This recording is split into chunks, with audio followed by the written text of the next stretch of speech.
Hey guys, Dr. Eric Smith and Optimal Health Chiropractic, and today I want to talk to you a little bit about the Optimal Health Advantage and what we do here and how it makes sense with how we treat with not only just adjustments, but we actually treat the whole body. And one of the things that we do in the whole body is actually make sure that the way that you move gets better. That's part of the Optimal Health Advantage, and you should take a look at our website. We have more information about that. And today I want to talk about a certain muscle group and how you move called your QL, or your quadratus lumborum, okay?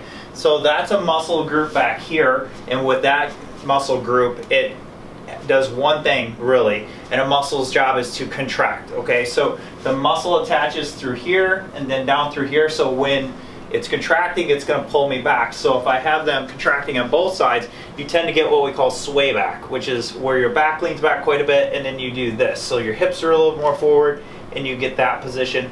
With these being turned on, it turns abdominal muscles off. We get a lot of complaints of people complaining of, it's like sacroiliac pain, so pain back through here, or it's starting to radiate across and creates a lot more issues. And some other symptoms you might feel is like if you have kidney pain, or think you have like kidney stones, kidney pain, because that muscle doesn't attach right through here. So I want to show you some safe stretches and a quick one to not do. So again, the muscle has one job, which is to contract. So it comes through here. So a lot of people would think like, okay, if it's going to contract this way, the best way for me to stretch that is this, and trying to touch your toes. That's actually not good. And the reason why is the lumbar disc, so in your back, your low back, you have these discs that are kind of shock absorbers. And the way that you hurt a disc is by flexion, so bending over, and twisting. So if I wanted to stretch that muscle and I do this, it's actually hurting me because, or could hurt me because now I'm going to hurt the lower back of my disc. So what I would suggest that you do is I'm going to show you one that you can do against the wall, and I'll show you a little bit more advanced one that you can do with the door frame. So if I want to stretch my left side out here, what I'm going to do is I want you to do this up against the wall. You have a plane of your body. If you have some shoulder issues, you might want to be a little careful with this one. You can do it by just putting your arm to the side, or you can put it here. But I'm going to have my arm up. So what I want you to do is take your left foot over your right, and there's two different stretches I'm going to show you real quick with this.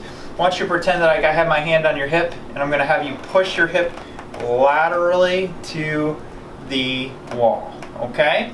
So depending on where you started, that might be a short distance or a far distance. So holding that position for 2 or 3 seconds, up to maybe 10 seconds, would be good, and just doing probably 5-10 repetitions of that, okay? That's going to get more of the lateral muscle there, but to get that QL muscle, I want you to do the same thing. So foot near the wall, shoulder length apart, put that left over the right. You're going to rotate your pelvis, so you're actually going to create some twist in there, about 45 degrees, and then put that hand on the hip and push that hip so you're almost tagging your butt to the wall, okay?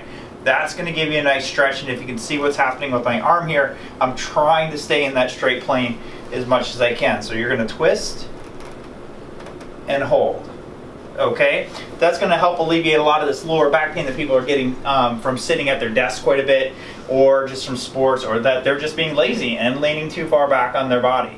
So if you're a little bit more advanced, or you want to put some more pull in that, grab a doorway. You can do the same thing. You're going to take your right foot over your left, and you're just going to pull that hip away. So the difference in that is now I'm just leveraging and using the door and going lateral, okay? The more that you can twist and hold, you're going to get more of a stretch in there. The difference between this one is that I'm not stretching the whole plane of my body. I'm more focusing just on that, which as a chiropractic physician, I would prefer that we're working multiple areas at once if we can, so we can get the body to work better. So try those exercises out, especially if you've been getting that tight pain through here and can't figure out how to do that, or if you have kind of that anterior pelvic tilt. There's some more videos we have on our website and YouTube, as well as check out our Instagram. There's some videos there, and we'd love to help you. If you specifically have this issue and can't find the help you need, comment below or email us, and we'll be happy to help you. See you next video.